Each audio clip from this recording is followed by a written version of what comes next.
오늘은 56번째 토라 공부하죠. 출애굽기 13장 21절에서 15장 18절 말씀 가지고 나눠보려고 합니다. 하나님의 신비한 인도하심, 그 유명한 홍해 도하 사건, 그거 바로의 군대가 홍해에서 진퇴양난에 빠졌다가 전멸되는 사건, 또 홍해를 건넌 직후에 모세가 불렀던 모세의 노래, 어린 양의 노래의 모태가 되는 모세의 노래 이야기가 오늘 본문에 나옵니다.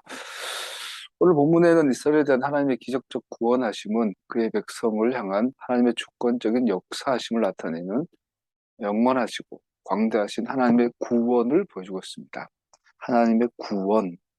이 주제는 너무나 흔하게 듣고 자주 들어서 식상한 것 같고 중요한 것을 간과할 수 있는데 정말 중요한 거죠. 제일 중요한 거. 우리가 오늘은 본문들을 다시 한번 읽으면서 살펴볼게요. 13장 21절을 같이 읽어보죠. 13장 21절을 같이 읽겠습니다. 주님께서는 그들이 밤낮으로 행군할 수 있도록 낮에는 구름 기둥으로 앞서가시며 길을 인도하시고 밤에는 불기둥으로 앞길을 비추어 주셨다.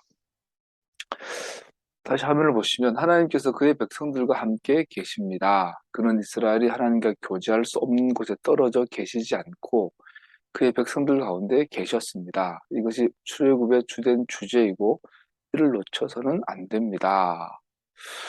바 아도나이 호레크 히프네 캠, 그리고 주님께서 그들 앞으로 행하셨다. 이게 이제 어제 잠깐 했지만 우리 철학에서 초월적 존재, 내재적 존재, 하나님을 철학으로 설명할 때 초월적인 분이시고 내재적인 분이시다, 이렇게 신학에서 설명을 해요. 초월적이라는 분은 우리가 다르다, 다른 세상에 있는 다른 존재, 다른 능력, 우리가 그런 내재한다는 건 우리와 함께 하시는 이런 의미라고 쉽게 이해할 수 있는데, 그걸로 하나님 다 설명할 수는 없죠. 하나님은 초월자이시면서 동시에 우리가 함께 하시는 분이로 이런 상황을 맞겠지만, 오늘 읽었던 바 아도나이, 그리고 주님께서 그들을 앞으로 행하셨다. 이게 오히려 또 하나님의 속도를 더 잘 설명하는 거죠. 존재론적으로 초월적이시고 우리 가운데 내재해 계시고 이런 것보다 하나님은 당신의 백성들과 함께 하시는데, 그 함께 하시는 주 모습이 앞서 가시는, 인도하시는 분이시다라는 거죠. 단순히 내재하신 정도가 아니라 그냥 그냥 하나의 파트너죠. 하나님과 하나님의 백성 이스라엘은 하나의 파트너고 동행자이고 어, 함께 길을 가는, 함께 꿈을 꾸는, 함께 삶을 나누는 그런 존재로서 당신을 설명하고 있죠. 이것이 구원의 하나님의 가장 큰 특징적인 모습이죠. 전 지구에서 이런 류의 신개념은 없어요. 오직 하나님만이 당신의 선택하신 주권적으로 선택하시고 구원하시고 그들 앞서 그들을 인도에 함께 가시는 분. 어떤 목적이 있는 거죠. 목적을 향하여 가시는 분. 그것이 그의 가시적 임재하심이 낮은 구름의 기둥으로 밤은 불기둥으로 나타난 묘사됩니다. 22절 한번 읽어보시면 낮에는 구름 기둥, 밤에는 불기둥이 그 백성 앞을 떠나지 않았다. 계속 강조되고 있죠. 다시 한번 강조되고 있습니다. 그래서 랍비들은 구름 기둥과 불 기둥이 겹쳐져 있다고 이해를 한다고 해요. 그러면 밤에는 불이 보이는 거고 낮에는 불은 보이는 것이고, 그러면 하나님께서는 그의 백성들과 언제나 함께 하셨습니다. 그 임재하심을 계속해서 나타내 보이셨습니다. 이게 굉장히 중요해요. 하나님 임재하심은 자전거와 같다고 해야 되겠을까요? 자전거는 멈추면 넘어지잖아요. 자전거 참치. 지난주에 제주도 아쿠아 플래닛 거기를 이제 장현들하고 다녀왔는데 뭐가 뭔지 모르겠어요. 요란하고 시끄럽고 정신없게 해놨던데, 기억나는 거는 큰 동양 최대의 아쿠아 있어 전시관이 있고 거기 해녀 할매들 왔다 갔다 하고 보여주는데, 내 눈에 이제 가장 띈 건 참치 두 마리였어요. 뭔가 종류의 물고기와 상어들이 막 돌아다니는데, 여기 유독 다른 루트, 이게 헤엄 루트가 다른 게, 상어는 지 맘대로 가더라고요. 정해진 루트가 없더라고요. 작은 물고기들은 정해진 대로 뱅뱅뱅 돌고 있고, 상어 같은 큰 고기들은 지 가고 싶은 대로 가고, 그 중에서도 가장 눈에 띄는 게 참치 두 마리였어요. 참치 두 마리. 이 녀석은 꼭 반대로 움직이더라고. 다른 무리들하고 반대로. 그 대신에 계속 움직여, 계속. 알다시피 참치는 멈추면 죽죠. 참치는 계속 움직여야 돼요. 안 그러면 죽어요, 얘는. 마찬가지로 자전거도 멈추면 넘어져요. 바퀴가 4개면 멈춰도 괜찮은데 자전거는 그렇지 않죠. 마찬가지 하나님이 함께 하시면 움직여야 돼요. 움직여야 돼요. 임재하심. 하나님 임재하시면 움직임이에요. 동태적, 동사적인. 그 성경에서 말하는 사랑도 동사예요. 형용사가 아니라. 상태가 아니라 동작이에요. 동작. 그래서 하나님 임재하실 때 우리가 유사 종교, 또 가짜 사이비 종교, 또 현대 종교 또 마찬가지인데 자꾸 하나님 함께 하시면 이것이 환상을 보려고 그러고 예언하고 병 고치고 그리고 거기서 잘 먹고 잘 살려고 그래요. 성령 충만하고 이 땅에서 복 받고 막 그런 개념이 있어요. 그런 것은 종교화돼서 굉장히 사람들이 웅성웅성 많이 돌아다니죠. 왜냐하면 희생이 없으니까. 근데 하나님의 임재하시면 반드시 어떤 표를 향하여 어떤 정해진 방향을 향하여 함께 그 길을 가야 돼요. 길을 간다라는 것은 우리가 약속에 있어서 선후가 있고 큰 약속과 작은 약속, 급한 약속과 좀 덜 급한 약속이 있는 것처럼 길을 간다, 여행을 간다 그러면 버릴 건 다 버려야 된다는 이야기예요.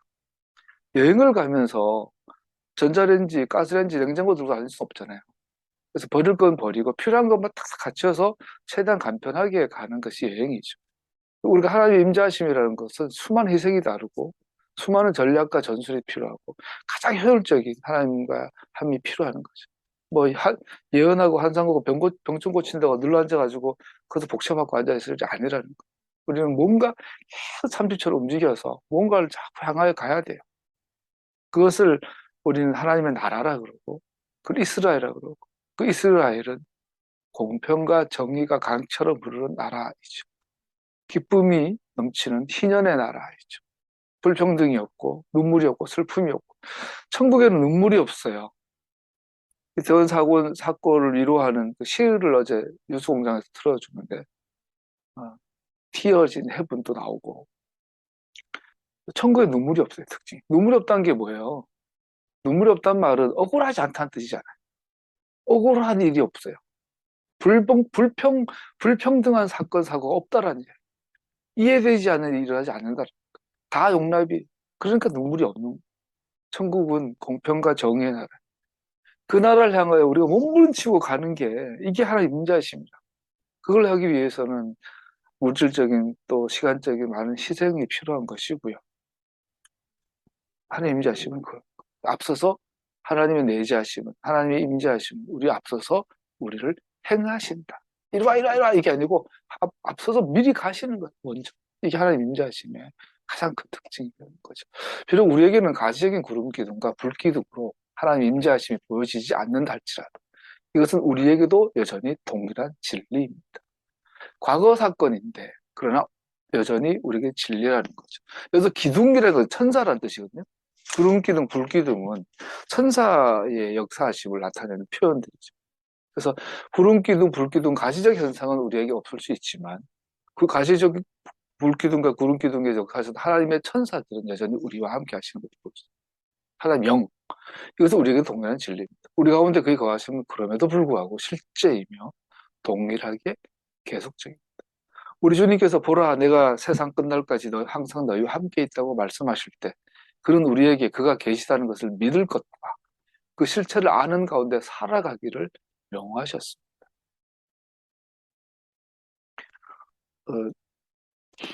안경을 끼고 제가 안경 안 끼다가 노안이 오니까 이제 여러 가지 종류의 안경을 끼게 되는데 그 안경 평소에 안 끼던 사람이 안경 끼니까 처음에 자꾸 반복되는 실수가 있는데 특히 이제 자고 일어났을 때 안경 끼고 잠이 들었다 눈을 떴을 때 내가 지금 분명 안경 끼고 있는데 그래서 뭔가 선명하게 보이는데 자꾸 안경을 찾아 안경 어디 있죠 안경 어디 있죠 찾아요. 하나님이 나와 함께 하시는데 이걸 의식하지 못하고 살아가게 되면 인생을 낭비하는 거죠. 같은 인생을 살아가는데 누구는 하나님 함께 하심을 느끼고 믿고 동의하는 삶을 살아가고 있고 누구는 의식하지 못하고 인식하지 못하고 그냥 나의 길, 내 하고 싶은 대로 살아가는 거죠. 어차피 다 죽어요. 우리 인생의 마지막에 섰을 때 돌아보면 하나님의 임재하심을 인식하지 못했던 인생은 그 허공에서 흩어져 버리는 허무하죠. 무로 돌아가죠. 그런데 하나님의 임재하심을 인식하고 느끼고 함께 그 가운데 살았던 인생은 꽉 찬 삶을 사는 거죠. 내 인생, 마이 라이프를 산 거죠. 더구나 안위자로 동행자로 내주시는 하나 성령님께서 하나님께서 그의 백성들 가운데 계심을 계속해서 나타내 보십니다.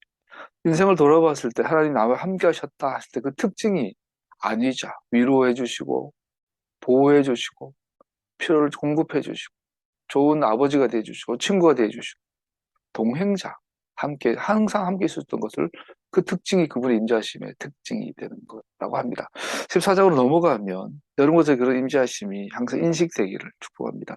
같은 길을 가고 같은 시간을 살아가는데 하나님 나와 함께 하시다는 것을 알고 믿음으로 사는 사람과 인식하지 못하고 내가 하고 싶은 대로 사는 것과 인생의 마지막에서는 완전히 다른 차이를 보여주겠죠. 14장 1, 2절을 같이 읽어보겠습니다. 14장 1절, 2절. 주님께서 모세에게 말씀하셨다. 너는 이스라엘 자손에게 말하여 오던 길로 되돌아가서 믹돌과 바다 사이 비하이롯 앞 곧 바알스본 맞은쪽 바닷가에 장막을 치라고 하여라.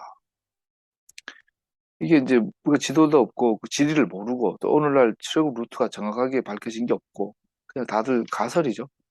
그러다 보니 여기 어딘지 모르는데 확실한 건 여기는 배수진이에요.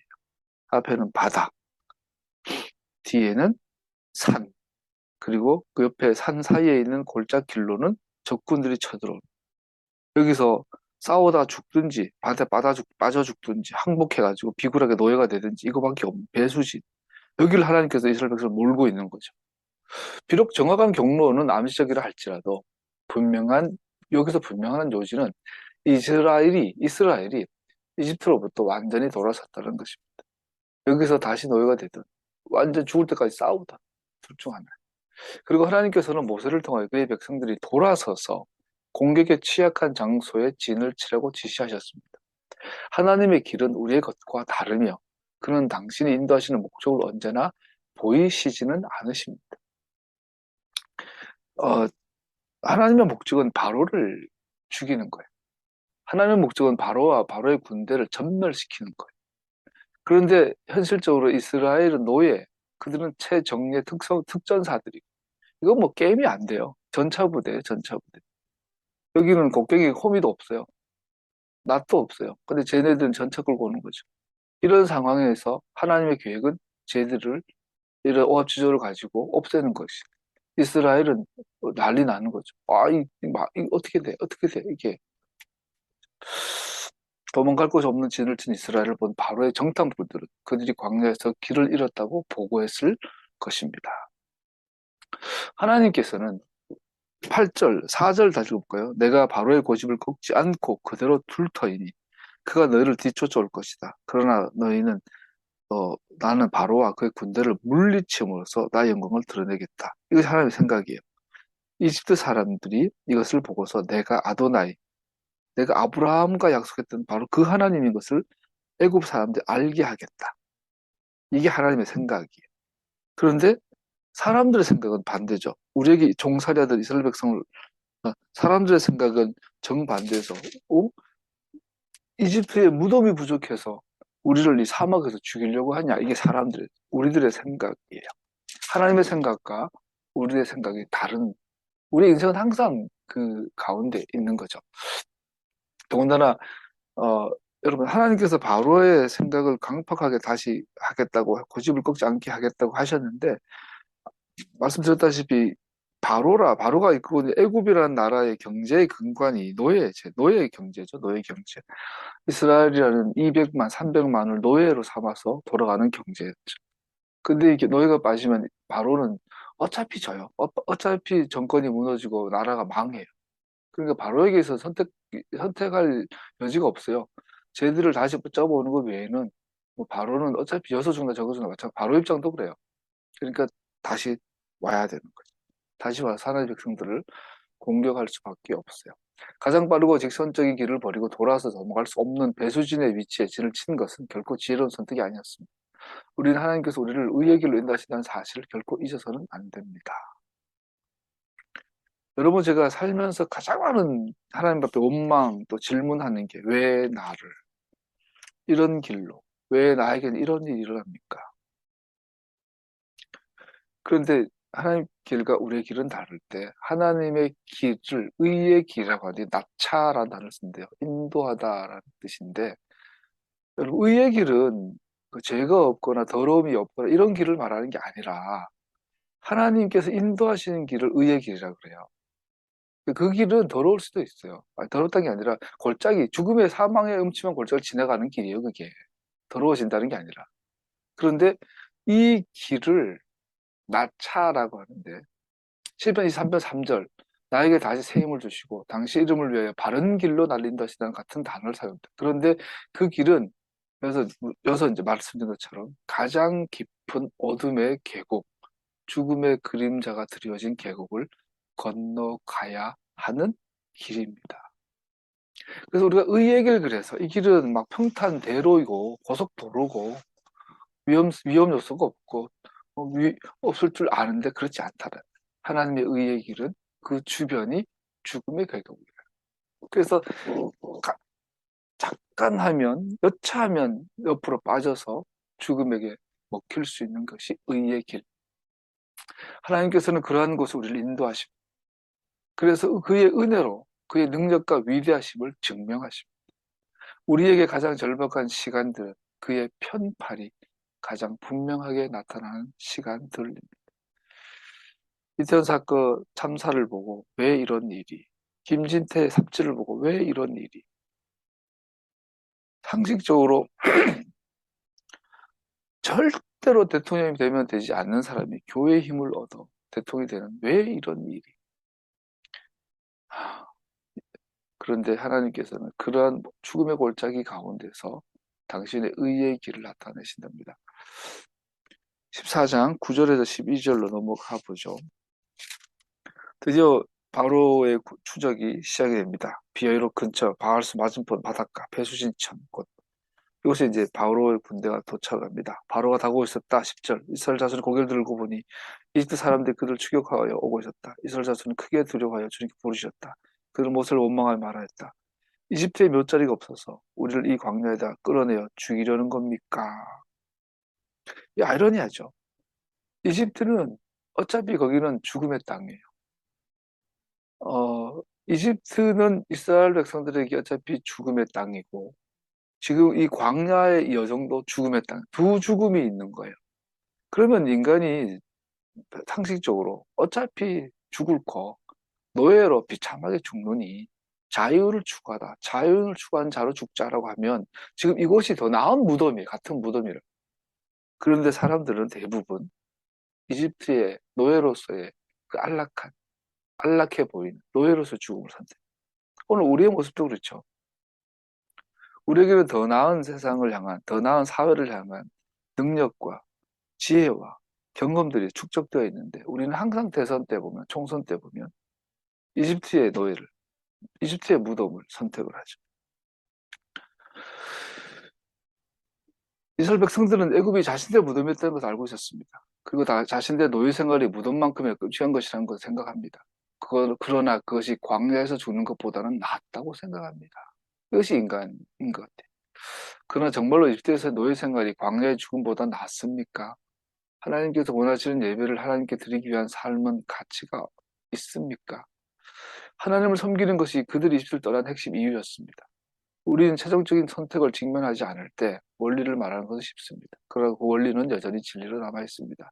진실한 예배가 가능한 광야에서 죽는 것이 우상 숭배의 노예가 되는 것보다 낫다. 진실한 예배, 광야, 우상 숭배, 노예, 이집트. 이것은 우리에게 항상 주어지는 도전이에요.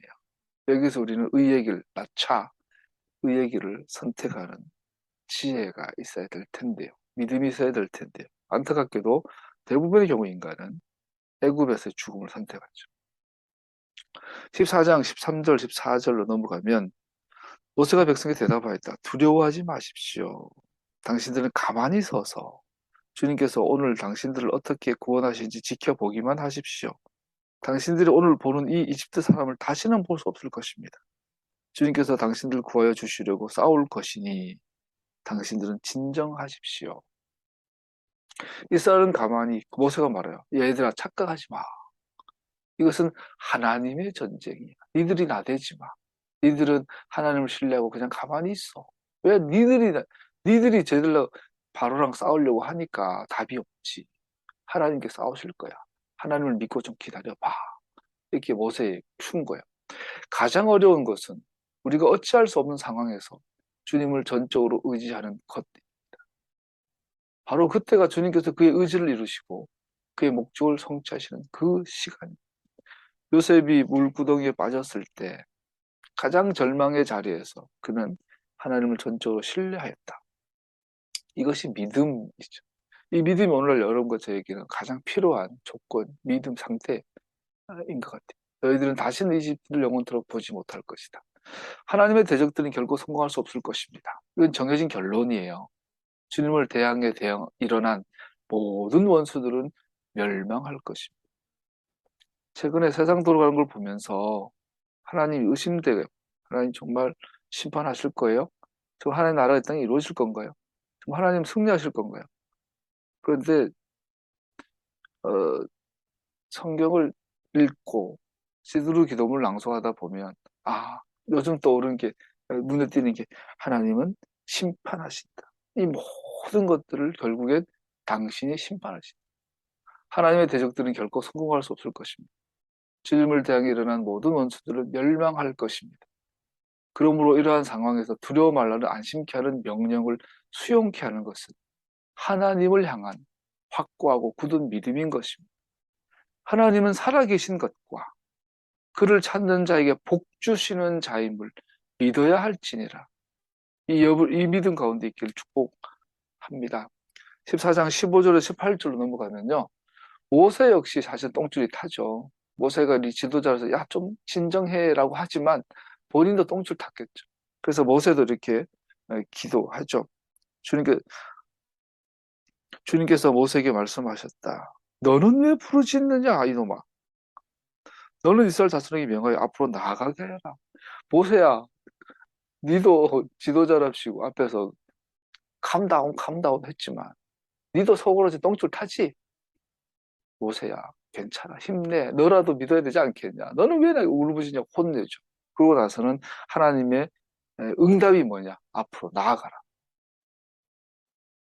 산 위에서 모세가 손을 들면 여호수아 군대가 이기고 손을 내리면 여호수아 군대가 지고 손을 올리니까 이긴다라는 어떤 그런 표현이 아니라 고대 전쟁에서 손을 올리는 것은 진격하라, 공격하라는 명령이라는 거죠. 모세는 여호수아 군대를 향하여 산 위에 서서 계속 명령하여 공격해, 공격해, 공격해. 지금은 좀 정비가 필요한데 공격해, 공격해. 쟤들이 너무 강해요. 공격해. 지금도 말씀하는 거죠. 너는 왜 나에게 부르짖느냐? 앞으로 나아가라. 그런 거죠. 이 꾸짖음. 그래서 꾸짖음을 랍비들은 야, 기도할 시간 없어. 빨리 공격이 먼저야. 빨리 나아가. 이렇게 했던지 랍비들은 이 하나님의 꾸짖음을 이렇게 이해한다는 거죠. 또 하나는 야, 이 전쟁은 나의 전쟁이니까 오버하지 마. 기다려. 지켜봐. 이렇게 이해할 수 있을 거라고 보는데 어쨌든 간에 주님은 모세에게 지금은 앞으로 나아갈 때이지 다른 대안이 없다는 것을 가르치고 계신 겁니다. 이스라엘을 구원하신 하나님의 전략은 그가 계획하신 대로 막 시작되었습니다. 하나님은 바로와 그의 군대를 멸하심으로 영광을 받으실 것입니다. 바로가 모든 영광을 받았지만 마침내 모든 영광은 주님의 것이 될 것입니다. 그러니까 너는 앞으로 나아가라.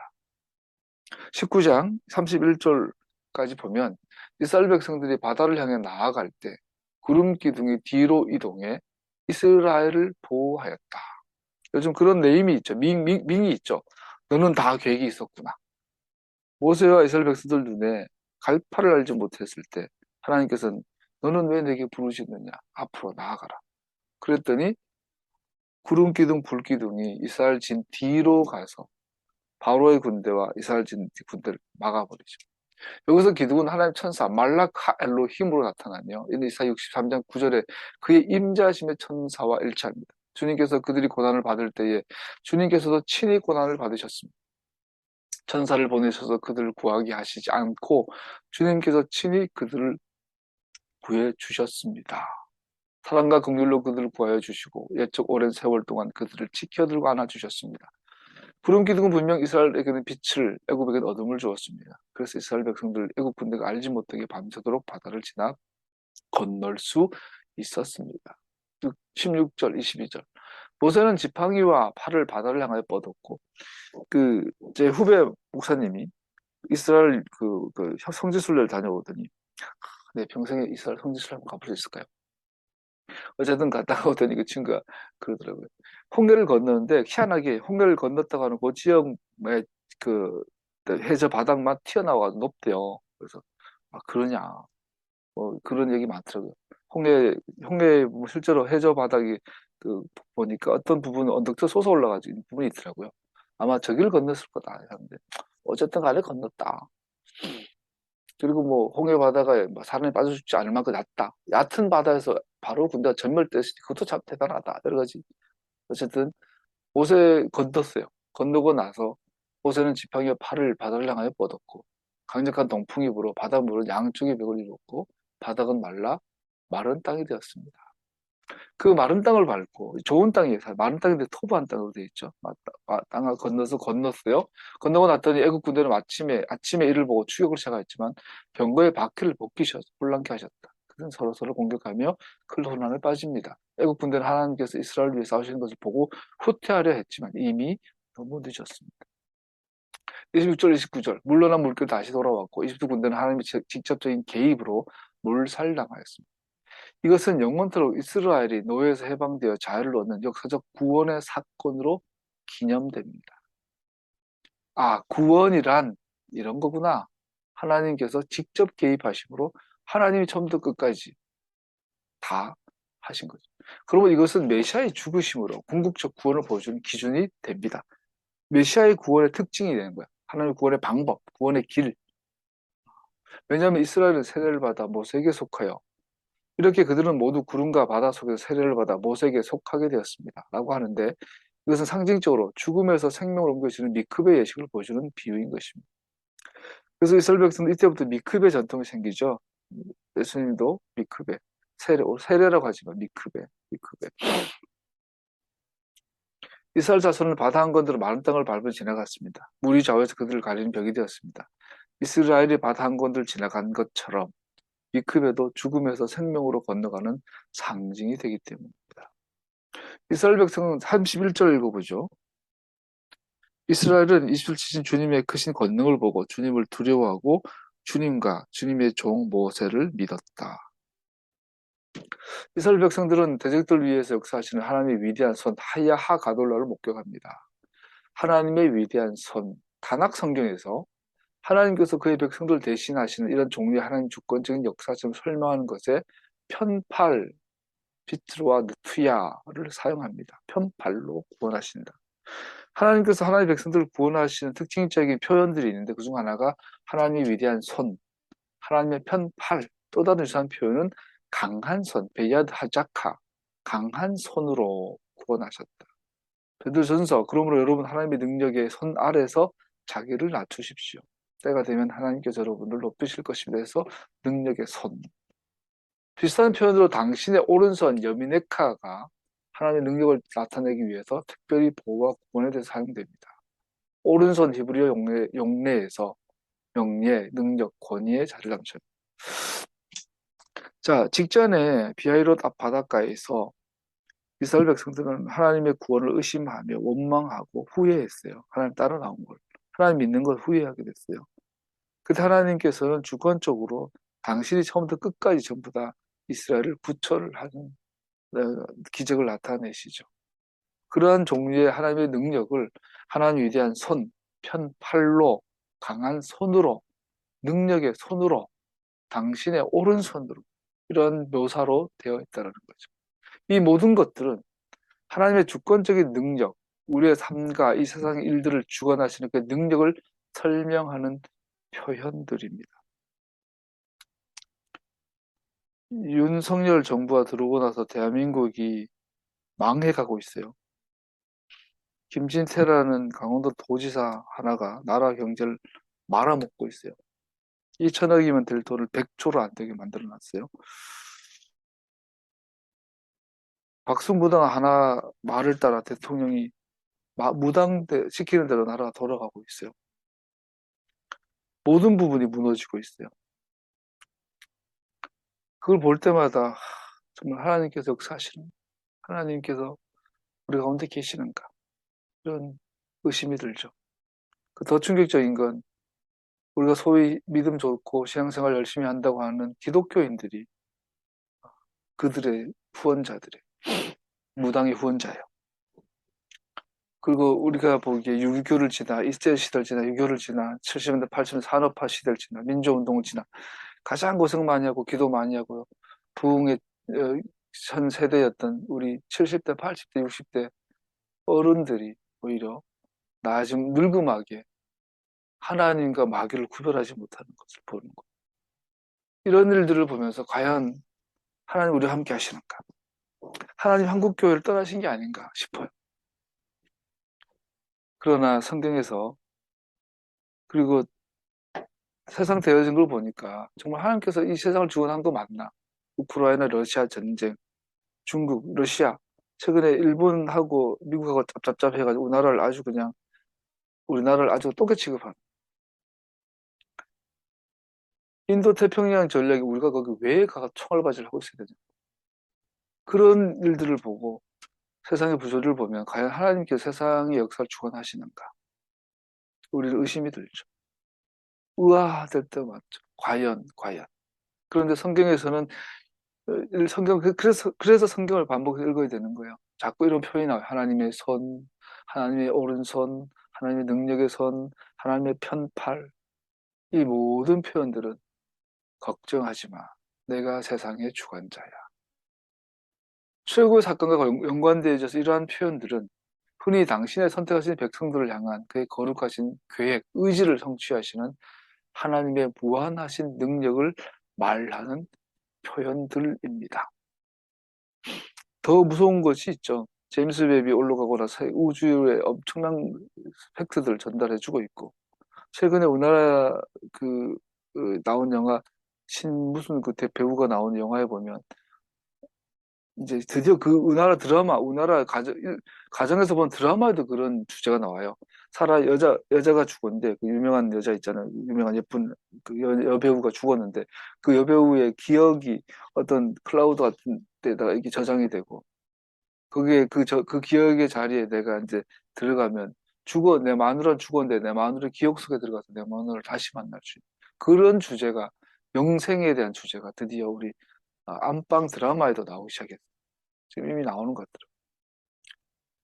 이렇게 앞으로 사람이란 무엇인가, 죽음이란 무엇인가, 남자가 뭐냐, 여자가 뭐냐, 결혼이 뭐냐, 이 모든 그 전통적 가치가 다 이제 바뀌어 나가는, 와, 앞으로 미래, 그리고 영생이라는 이 주제가, 어떤 그 과학 전문 그 PD가 그런 말 하더라고. 자기는 10년, 20년 안에 영생이 가능할 거로 믿는다. 늦어도 30년 안에.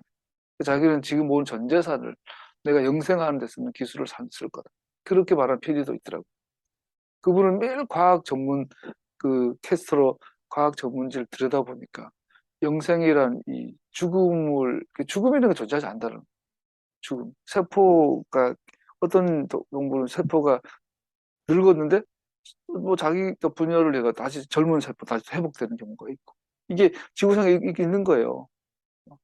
불가사리 같은 거 잘라버리면 새로 나오고, 또 어떤 애들은 막 세포가 소멸되지 않고 계속 나오는, 인간의 세포도 마찬가지고 그 메커니즘을 발견해가지고 인간의 세포에 적용을 하면 인간의 세포도 노화가 되지 않는다는 거지. 이게 기술화되고 상용화되는 것이 1, 20년이 될 거라고 보더라고요. 앞으로 여자라 남자라, 뭐 요번에 바다뱀인가 봤더니, 바다에도 요만한 길쭉한 뱀같이 생긴 동물인데 얘는 태어날 때는 암놈, 죽을 때는 순놈, 한 몸체 안에 암수가 같이 존재하는 거죠.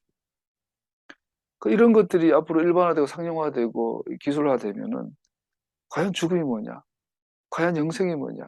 과연 남자 여자의 구분이 없어지고, 남자 여자 구분이 없어지면 성이 뭐냐? 사랑이 다 달라지, 모든 가치가 다 달라지는 앞으로 2, 30년 안에. 그런 미래에 대한 전망을 보고 나면 난 두려움이 하나님 살아계신 거 맞습니까? 성경에서 말하는 그 세상이 하나님의 세상 맞습니까? 근데 이 앞으로 화성에도 인간이 살고 막 그 화성에서 인간이 살면 그 화성에서도 예수님은 메시아이십니까? 구원자이십니까? 십자가 효력이 거기까지 갑니까? 수많은 질문이 일어나는 거. 성경에서는 한 남자와 한 여자라 그랬는데 이 남자와 여자의 구분 자체가 사라지는 줄 왔는데 인간이라 그랬는데 반을 잘라가지고 여기는 기계고 여기는 사람이면 어? 내 위는 돼지에서 따오고 내 간은 소에서 따오고 이렇게 사람을 만들었는데 같이 결혼하고 학교 다니고 친구 같이 밥 먹고 얘는 사람입니까? 인조인간입니까? 뭡니까? 안드로이드입니까? 이런 시대가 왔을 때 과연 성경은 진리인가? 그때 오늘의 표현들은 필요하죠. 하나님의 오른손, 하나님의 편팔, 하나님의 구원. 그래서 우리는 토라를 반복해서 읽어야 되고 배워야 되고 그렇군. 넘어가죠. 마지막으로 15장 1절로 넘어가면 바다의 노래, 이 슈랏 하얌, 바다의 노래, 모세의 노래가 나옵니다. 하나님의 구원에 대한 기쁨과 찬송을 표현한 시적 경배입니다. 음악과 노래는 성경에서 하나님을 예배하는 자연스러운 것입니다. 시와 음악은 인간의 영혼이 말로는 전달할 수 없는 깊은 감동과 생각들을 표현할 수 있도록 해줍니다. 여러분, 시와 음악은 인간의 영혼 가장 깊은 속에 있는 그 욕구, 욕망, 속성을 막 끄집어낼 수 있는 게 시와 음악이죠. 그 중에서도 시와 음악의 가장 큰 특징은 고정성이에요. 정형이에요. 예를 들어서 김소월이 진달래꽃이라는 시를 지었어요. 그럼 이 시는 영원토록 이 시는 바꿀 수가 없어요. 김소월의 시에 박목월의 시에 뭐 헤르만 헤세의 시에 단어나 띄어쓰기 하나 바꾸는 것도 불가능해요. 이게 시의 능력이. 시는 처음에 작가가 쓰면 영원토록 그대로 고정이 되어버리는 게 시예요. 음악도 마찬가지죠. 음악도 베토벤이든 뭐 클래식이든 짬뽕 뭐 뽕짝이든 뭐 그냥 건전가요든 뭐 랩이든 한번 오리지널 원작자가 오리지널 원곡을 딱 만들고 나면 이것은 변경이 안 돼요. 이것은 그거를 따로 해가지고 하는 건 있지만 그 오리지널 작품은 영원토록 그대로예요. 박자도 바꿀 수 없고 높이도 그대로 고정이 딱 돼요. 이게 시와 음악의 능력이죠.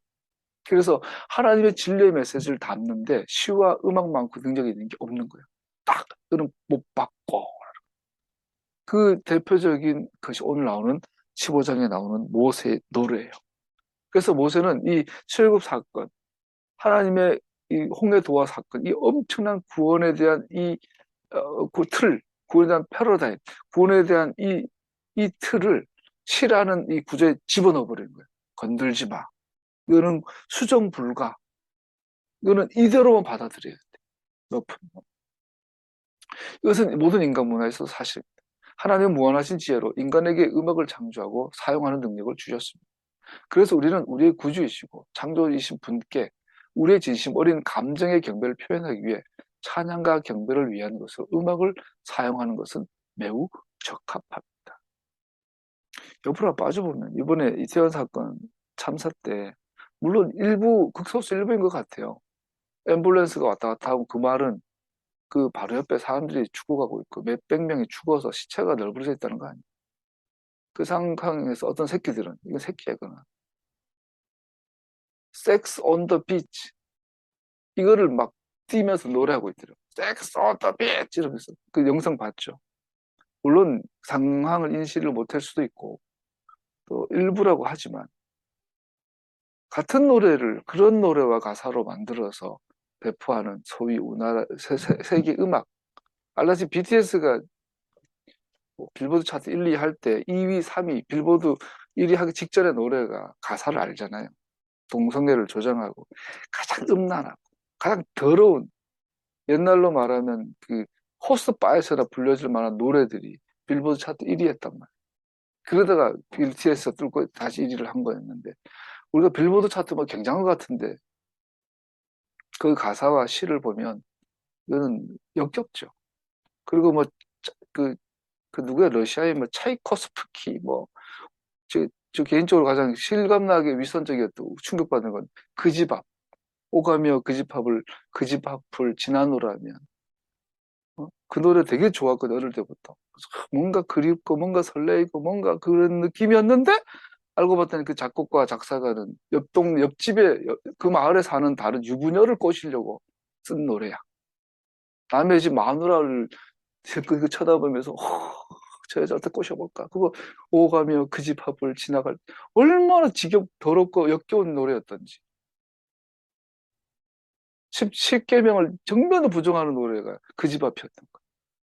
그 세계적인 철학자들, 세계적인 클래식 작곡가들 막 넥타이 메고 여기 나비 넥타이 메고 굉장히 품위 있고 품격 있게 막 아리아를 부르고 오페라를 부르는데 조수미 막 너무 화려하게 오페라를 부르는데 그 내용을 뜯어보면은 옆집 처녀 강간한 이야기, 남의 집 마누라하고 간통한 이야기, 뭐 달의 아리아. 알고 보니까 그런 이야기들 대부분이 들어. 나쁘다라고. 하여튼 인간의 이 시와 음악의 세계가 하나님의 진리와 하나님의 진리를 배격하는 음란과 마귀적인 요소들이 최첨단에 부딪혀 섞여 있는 것이 음악과 경배인 거죠. 그래서 이 바다의 노래가 보여주는 우리에게 주는 이 교훈은 굉장한 것이죠. 너의 노래를 점검해라. 너의 작곡을 점검해라. 네가 즐기는 노래와 가요를 점검해. 저는 개인적으로 가요를 되게 좋아합니다. 그냥 인간의 어떤 감정이나 자연의 현상이나 인간의 삶의 어떤 애환을 다루는 노래들은 너무너무 좋아요. 개인적으로 뽕짝을 혐오할 만큼 싫어하는데, 나이가 50이 넘어가면서 내가 정말 좋아하는 뽕짝이 몇 개 생겼어요. 그중 하나가 삼포로 가는, 바람 부는 삼포로 가는 길이 뭔가 인간의 어떤 돌아가야 되는 그런 삼포로 가는 길, 이런 게 그게 좋아지더라고요. 그거 체베코의 낭만에 대해서 뽕짝인데도 좋더라고요. 그냥 인간 자체를 노래하는 그런 것들은 우리 인간의 정서로서 충분히 즐기기 좋잖아요. 이 음악과 경배, 시와 음악은 마지막 때 하나의 명적 전쟁이 가장 최첨단이 될 거라고 봅니다. 실은 언어가 쓰여진 그대로 고정 보존시켜줍니다. 왜냐하면 실은 첨가되거나 시적 구조를 삭제할 수 없기 때문입니다. 오늘 본문은 모세와 모든 이스라엘 자녀들이 이 노래를 불렀다고 합니다. 그래서 이스라엘은 반드시 이 노래를 알아야 되고 불러야 되죠. 그래서 어쨌든 이 노래는 토라에 기록된 하나님의 영원하신 말씀으로 하나님께서 선택하신 백성들의 역사 속에 영원토록 남아있는 국가적 기념이 되는 찬양이 되었습니다. 그 구조는 대적 애굽을 향한 하나님의 위대한 승리를 축하하고, 하나님께서는 다른 신들과 비교할 수 없는 분이심을 설명하고, 출굽 사건이 주변 나라에서 어떤 충격을 주었는지를 설명하고, 하나님의 끊임없는 다스림에 대한 예언과 기대가 기록되어 있습니다. 그 부분만 살펴보고 마치겠습니다. 첫 번째 2절, 15장 2절에 보면 주님은 나의 힘, 나의 노래, 나의 구원. 주님이 나의 하나님이시니 내가 그를 찬송하고 주님이 내 아버지의 하나님이시니 내가 그를 높이련다. 주님의 이름인 야는 오직 시에서, 그리고 그 이름에 하나님의 이름이 사용되는 경우 이름이 야후에 쓰이며 자주 명령어로 사용되었습니다. 할렐루야, 이 명령형이에요. 야를 찬양하라. 2절은 그것 전체 요소가 이사야 12장 2절에 나오는 하나님 나의 구원이시다. 나는 주님을 의지한다. 나에게 두려움이 없다. 주 하나님 나의 힘, 나의 노래, 나의 구원이시다. 시편 118편 14절 주님을 경외하는 사람들아 그의 인자심이 영원하다 하여라. 그래서 발견되는 이 부분을 강조하고 싶어요. 제의적으로, 의식적으로, 예배 형식적 요소로서 계속적인 사용을 보여줍니다. 따라서 이것은 고대로부터 회당의 시드루에서 사용되어져 왔습니다. 하나님은 나의 구원, 네? 하나님 나의 노래, 나의 구원, 나의 힘, 주님이 나의 하나님이시니 내가 그를 찬송하고 주님이 내 아버지의 하나님, 내가 그를 높이란다. 주님은 용사이시니 그 이름 아도나이이시다. 이 표현들은 시드루를 꽉 채우고 있어요. 시드루를 강조하는 이유가 오늘날 기독교에서 드리는 주일 예배, 주일 오후 예배, 새벽 예배는 이 요소가 거의 빠져 있어요. 거의 건전가요 수준의 노래를 부르고 하고 있는 거. 야는 나의 힘과 나의 노래이시다. 집나는 노래, 틈 능력으로 사용됩니다. 이 절은 이중의 의미를 가지게 됩니다. 야는 나의 힘이시고 내 노래가 됩니다. 그래서 여러분 이거를 하나님을 나의 힘으로 삼고 하나님을 나의 노래로 삼은 자, 그는 복되도다. 그의 인자심이 영원하다. 여러분, 제가 추구해야 될 인생, 우리의 자식이, 우리의 자녀들에게 살기를 하나님을 자기 노래로 삼은 자, 하나님을 자기 힘으로 삼은 자, 그러한 인생을 살고 우리의 자녀들이 그렇게 살기를 축복합니다. 그보다 더 위대한 인생은 없는 것 같아요. 세 번째, 3절, 주님은 용사, 전사, 이시, 밀하마로 불려지고 아도나이는 그의 이름이시다. 당신 언약을 지키시는 하나님으로 요두의 바보의 의미는, 아도나이의 의미는 여기서 그의 백성들을 구원하시기 위해 싸우시는 의지를 가진 분과 연결됩니다. 히브리어 성경은 이것을 그의 백성들의 일이 아니라 하나님 자신의 주권적인 일인 것으로 나타냅니다. 이게 무슨 말이냐면, 여러분의 인생을 돌아보십시오. 많은 경우 열등감 있죠. 친구와 비교해서, 주변과 비교해서 우리는 살면서 많은 열등감도 쌓이고 자기 자신을 하찮게 보고 내 인생은 별거 아니야. 내 인생은 너무 평범해. 혹은 평범하다 못해. 좀 못해. 내 인생은 별거 아니야. 내가 대학 가는 문제, 내가 취직하는 문제, 내가 학원 다니는 문제, 내가 생활비를 버는 문제, 알바해가 돈 얼마 버는 문제, 별거 아닌 것 같아. 그런데 그게 하나님의 입장에서는 그의 전쟁이라고요. 내가 하는 일이 소소하고 사소하고 별거 아닌 것 같고, 심지어 이웃들이나 친구들이나 주변 사람들한테서도 멸시를 당하고. 저희가 장애인 복지센터에서 관장 있고 원장도 있지만 나는 나이가 제일 많은 제일 말단이. 우리 7명의 팀 가운데 제일 나이가 많은데 제일 낮아요. 내가 하는 일이 운전원이에요. 공식 명칭은 운전원이에요. 그러니까 그게 보기 안 좋으니까 담당이라 그래. 내가 하는 일은 우리 장애인들이 작업을 하려면 그 일을 차에 싣고 거래 접수에 납품을 하고 또 새로운 자재를 옮기는 거예요. 가장 말단 직원이 하는 일이고 하찮은 일이에요. 그래서 그것을 자존심을 내세우기 시작하면 나도 자존심 가끔 상하더라고요. 같이 나보다 어린 애들은 재활교사 해가지고 막 서류 작성하고 있고 상담하고 부모님만 상담하고 막 이런 일들 하는데 나는 막 온갖 딴 일수가 하니까 처음에는 좀 자존심 상하더라고요. 근데 1년 반이 다 돼가면서 요즘 많이 달라졌어요. 어느 순간에 운전원이 아니라 모든 거래, 그 큰 회사들 내가 다 관리하고 있더라고요. 그 회사의 사장, 큰 회사인데 본부장, 과장, 대리, 주임까지 내가 다 나를 통해서 우리 이제 물량이 확보가 되고 재고가 파괴되고 새로운 아이템도 받아오고 원장도 다른 교사들도 이제는 운전원이 나를 통하지 않으면 다른 업체들하고 소통이 안 되는 거예요. 단가 조절부터 다 해가지고 물량 조절 다 내가 하고 있더라고. 어느 순간에 자존심이만 회복이 됐어요. 나를 통하지 않고는 작업이 안 돼. 그러다 보니까 다 물어봐요. 이거 어떻게 할까? 이거 어떻게 할까? 막 자존심이 생기죠. 그럼 한 면 돌아보면 웃기죠. 내 나이에 애들하고 티격태격 하면서 그 조그만한 작업을 해가지고 그거까지 하면서 내가 자존심을 살리고 있더라고. 참 웃긴다. 그런데 한 면으로 보셔요. 그 깨달은 게 이거예요. 차를 싣고 물건을 싣고 업체로 가면서 차 공기압 체크하고 기름은 있는지 브레이크 요액은 제대로 돼 있는지 또 가서 나사가 제대로 있는데 모자라면 더 언제까지 와야 되는지 이거 하나하나가 나에게는 사소한 자존심 상하는 일인 것 같았는데 이게 하나님의 일이었고 하나님 보시기에 그것은 하나님의 전쟁이었더라고요. 거래처 주임하고 하는데 거래처 주임하고 상대할 때 내가 어떤 그런 거 있죠. 내가 뇌물을 쓴다거나 뭐 한다면 더 많은 물량을 받아올 수 있고 또 그런 일도 있었어요. 어째 여자 사모님이 선생님 이렇게 해주시면 좀 남는 거 선생님 따로 용돈 드릴게요. 그런 일도 있어요. 내가 이 일을 하면서 꼴랑 2, 3만 원의 용돈을 벌 수 있는 일이 생기더라고요. 아무도 모르게. 이것은 하나님의 전쟁이잖아요. 내가 그때 그걸 받아들였다면 나는 하나님의 백성으로서 실격되는 순간이었죠. 그 사소한 일 하나하나가 여러분과 제가 하는 사회에서 하는 그 일 하나하나가 알바 하나하나가 별거 아닌데 사람들 눈엔 하나님의 눈에는 하나님의 이름이 걸린 전쟁이라고요.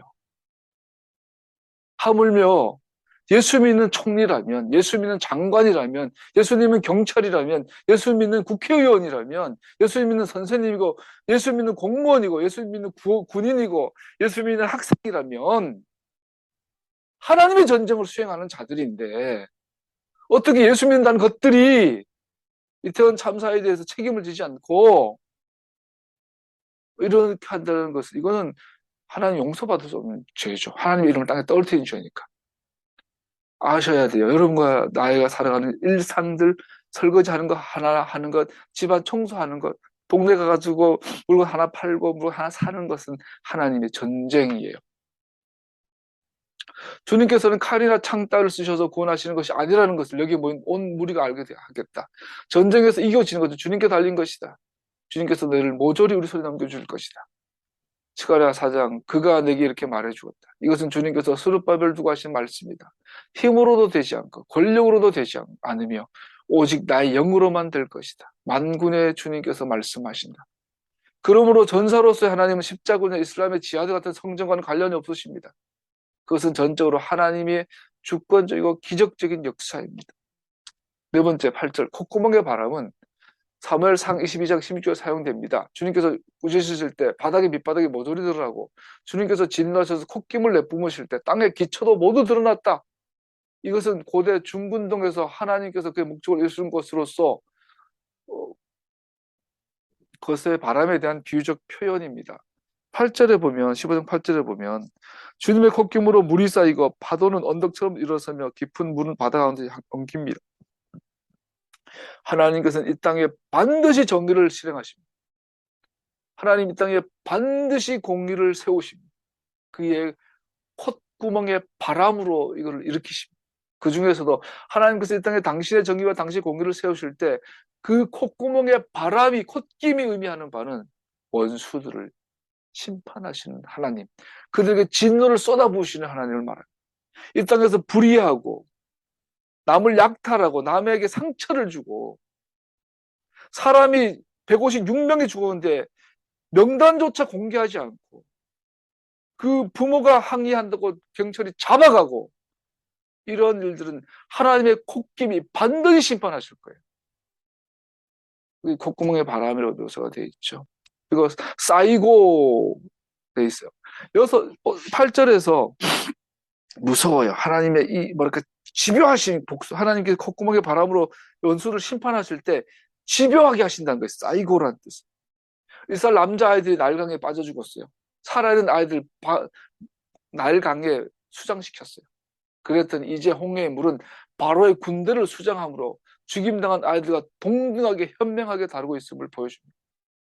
눈에는 눈, 이에는 이. 하나님께서 원수들을 심판하고 원수를 갚으실 때는 굉장히 디테일하게, 굉장히 집요하게 복수하신다는 거예요. 이 8절에 그의 물이 콧김으로 물이 쌓이고 되어 있어요. 지금 하나님 없다 하는 사들은 반드시 하나님 심판 앞에 설 거예요. 13절로 넘어갑니다. 주님께서 한결같은 사랑으로 손수 구원하신 이 백성을 이끌어 주시고 주님의 힘으로 그들을 주님의 거룩한 처소로 인도하여 주십시오. 목전을 사용합니다. 자비하심으로 당신께서 구원하신 백성들 인도하십시오. 하나님의 원수를 향하여서는 콧기모를 불어 그들을 잔혹하게 완전하게 집요하게 복수 원수 갚아 주실 것이지만 당신의 백성들에게는 헤세드를 베푸신다. 헤세드는 보통 언약의 신실함과 관련되어 있습니다. 그가 약속하신 약속의 말씀에 충실하여서 주님께서는 그의 백성들 목자가 양들을 인도하고 보호하는 것처럼 인도하십니다. 여러분 어느 때까지 머뭇머뭇거리겠습니까? 하나님이 하나님이시면 그 앞에 서고 바알이 하나님이면 바알을 선택하십시오. 하나님의 헤세드와 하나님의 콧구멍의 바람, 이 둘 중에 하나가 결론에 이를 겁니다. 그는 백성을 양떼처럼 인도하시고 가축떼처럼 광야로 이끄십니다. 14절, 15, 16절은요. 또 시사하는 바가 커요. 블레셋, 에돔에 대한 심판을 말하고 있어요. 오늘 사프타라 예레미야서로 가면 구체적으로 블레셋에 대해서 에돔에서 심판하신 내용들이 기록되어 있어요. 15장 14절, 15절, 16절에 보면 왜 갑자기 뜬금없이 블레셋이야? 애굽하고 이스라엘 문제가 아니야? 왜 갑자기 애굽이야? 예레미야에 보면 특별히 에돔 족속이 이스라엘 백성들이 애굽의 노예로 있는 것을 보고 킥킥킥 웃었어요. 에이 잘났다. 잘 됐다. 꼴 좋다. 그랬던 그것. 그리고 이스라엘 백성들이 요새의 백성 모세가 광야를 통과할 때 에돔은 도와주지 않고 반항했어요. 그때 하나님께서 예레미야를 통해서 그러죠. 너희가 그때에 그러지 말았어야 했다. 오늘날 메시아닉 교회라고 이단이라고 규정하고 비난하고 욕하는 사람들은 반드시 하나님 앞에 서게 될 겁니다. 이스라엘 비난하고 이스라엘 욕하는 사람들은 반드시 하나님 앞에 서게 될 것입니다. 책임져야 될 것입니다. 17절로 넘어가면 주님께서 그들을 데려다가 주님의 소유인 주님의 산에 심으실 것입니다. 주님, 이곳이 바로 주님께서 계시고 만드신 곳입니다. 주님께서 손수 세우신 성소입니다. 주님의 소유인 산, 베하르 나하라트카, 시온산, 성전, 예루살렘 같은 뜻이죠. 그의 이름을 두시고 그의 마음이 있고 그가 귀를 기울이시는 곳.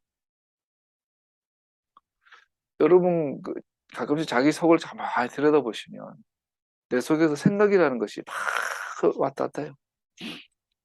여러분 내가 뭘 생각하고 가끔씩 내가 뭘 생각하고 있지라고 자기를 관찰해 보세요. 깜짝 놀랍니다. 갑자기 엉뚱한 난 이거 생각하고 있고 저거 생각하고 있고 저거 생각하고 있고 이래요. 하나님의 성령으로 충만한 사람은 그 생각이 하나님의 생각으로 가득 차 있지요. 근데 하나님의 생각은 항상 예루살렘에 있어요. 예루살렘에 관심을 가져요. 예루살렘에 귀를 기울여요. 예루살렘에서부터 하나님의 토라가 흘러나가요. 그렇다면 우리도 예루살렘을 하나님만큼 소중히 여겨야 되겠죠. 18절 15장 18절 같이 읽으면요. 주님께서 영원 무궁토록 다스리실 것입니다. 아도나이 이물릭 레올람파에. 이것이 이 노래의 가장 중요한 주제입니다. 주님께서 다스리신다. 영원토록. 어디에서? 예루살렘 시온산에서. 이것이 모세의 노래의 가장 중요한 결론입니다. 이 사고방식, 이 역사관, 이 가치관, 세계관을 우리는 가져야 할 것입니다. 하프타라, 레위기야 49장은 말씀드렸죠. 이스라엘 멸망을 원하는 주변 국가들에 대한 예언입니다. 특히 에돔에 대한 심판, 에돔은 바벨론 느부갓네살 침묵했어야 했습니다. 세상에서 가장 하찮은 자가 되고 그 땅에 머무는 사람도 없을 것입니다. 여기에 우리는 하나님께서 그 택하신 백성들을 향한 신실하심을 다시 한번 발견합니다. 그는 신실하셔서 이스라엘로 다시 돌아오게 할 것이고 이스라엘은 회개하여 믿음으로 하나님 자신께로 돌아올 것이고 하나님께서는 그들을 안전하게 그 땅에 거하게 하실 것입니다. 같이 예레미야 50장 4절 5절 읽어보죠. 시작. 그날이 오고 그 때가 되면 이스라엘 백성과 유다 백성이 다 함께 돌아올 것이다. 나 주의 말이다. 그들은 울면서 돌아와서 그들의 하나님 나 주를 찾을 것이다. 그들은 시온으로 가는 길을 물어보며 이곳을 바라보며 찾아올 것이다. 돌아온 그들은 나 주와 언약을 맺을 것이다.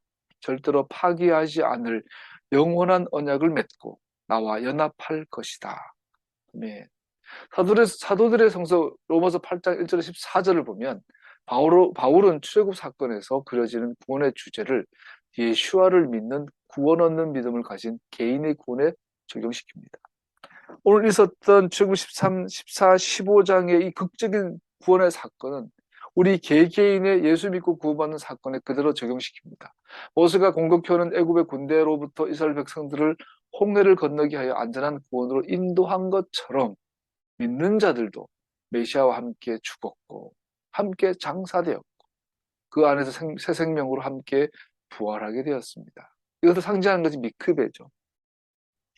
세례라고 하죠. 요즘 이스라엘이 모세 인도함으로 홍해를 건너 안전한 곳에 이르렀던 것처럼 하나님의 자녀들은 거룩하신 성령으로 말미암아 메시아 안에서 하나님의 은혜의 증인으로서 의의 길을 가게 되었습니다. 즉 예수 믿으면 반드시 의의 길로 가야 합니다. 예수 믿고 성령 충만하면 성령 받았으면 반드시 나차 의의 길로 가야 합니다. 죽음의 음침한 골짜기를 지나가야 합니다. 섞여서는 안 되는 겁니다. 출애굽 사건이 이스라엘을 하나님의 언약의 자녀로 굳건히 세운 것처럼 믿는 자들은 그들의 생명이 예수아와 예수님과 더욱더 하나가 되면서 메시아 안에서 자신의 정체성을 확신하게 됩니다. 여러분, 세상에 어떤 사건, 사고가 일어나고 어떤 일이 일어나고 어떤 현상이 어떤 일이 일어난다 할지라도 우리는 내가 예수 안에서 메시아 안에 있는 그의 약속의 안에 있는 자인 것을, 존재인 것, 그 정체성을 매일매일 확신하게 되기를 축복합니다. 로마서 8장 14절 읽고 마치겠습니다. 하나님의 영으로 인도함을 받은 사람은 누구나 다 하나님의 자녀입니다. 하나님의 영으로 인도함을 받은 사람은 누구나 다 하나님의 자녀입니다. 매일매일을 하나님의 자녀로서 자기 정체성을 확신하고 확인하며 하나님의 전쟁을 수행해 나가는 승리하는 여러분 되시길 축복합니다.